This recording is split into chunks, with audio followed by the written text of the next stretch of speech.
Day 97. You guys don't know this, but it's my third time trying to get through this. And it's all because of the parts of speech adverb section.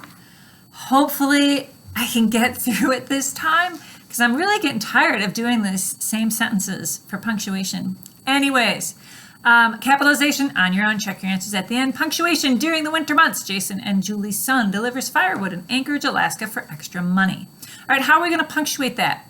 Well, at the beginning, you see you have an introductory prepositional phrase, and you know that whenever there's an introductory prepositional phrase, you're going to follow it with a comma. So during the winter months, comma. Jason and Julie's son. Oh, we've got somebody possessing something. Jason and Julie have a son, so they're possessing it. That's shown by an apostrophe S.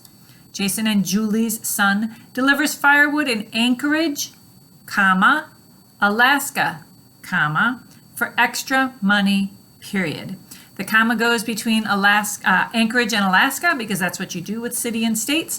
And the comma goes after Alaska because that's what you do when there's a state listed in the middle of the sentence.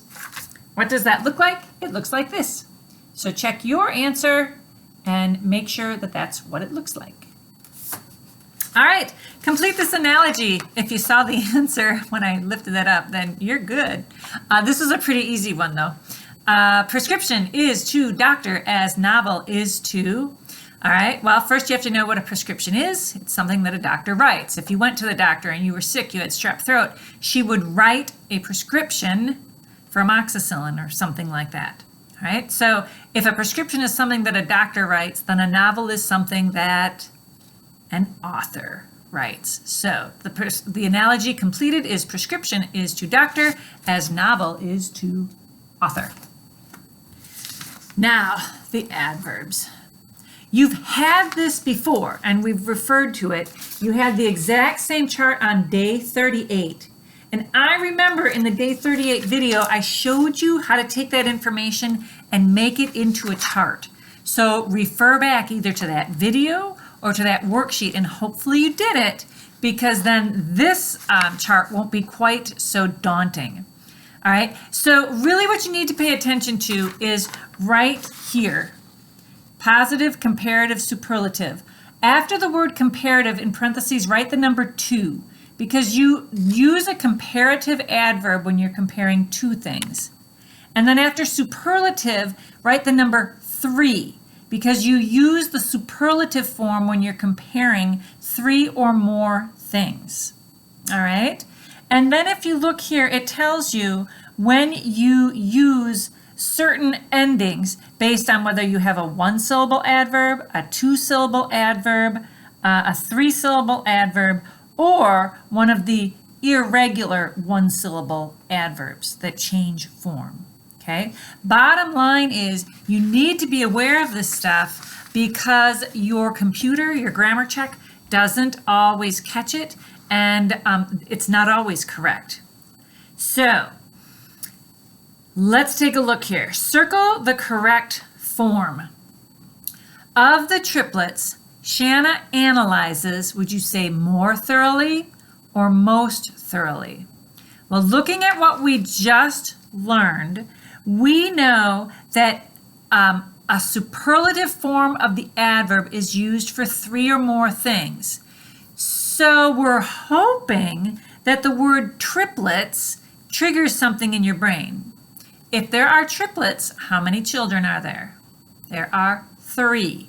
So you would use the superlative form because you're comparing 3 things, okay? What is the adverb that's being used? Thoroughly, all right? So we know that if we're taking 3 things and we're comparing them, we're not going to say thoroughlier.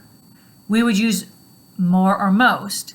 And because it's 3 things, we know we use most, all right? So what do I have here? Got to read my own handwriting. Superlative form for 3 or plus things is most, and we would then know that triplets, there's 3 of them, so most thoroughly is the correct answer. All right, so a pretty basic question that came from a mind-blowing chart. Not so much because it's difficult, but just there's so many words they use to describe that. Just like me, using way too many words right now. Okay, speaking of not using very many words, you have 5 sentences to combine into one sentence. So you're going to take a lot of words and make it into fewer words. Good. Hopefully you did the capitalization on your own and you're just checking your answers. I will show the answers while I read the question. Shopping for Christmas at Fashion Square, Ted bought a Scottish sweater for Grandpa and a calculator for Aunt Laura's college algebra class. All right, is that what your answer looked like? I hope so. If it doesn't, correct it so that it looks that way when you hand it in. If you have any arguments or concerns that the capitalization recommended is incorrect, please note that on your worksheet and I will look into it when I correct. All right, I think that was everything. I made it through this time. That makes me really happy. All right, God bless you guys.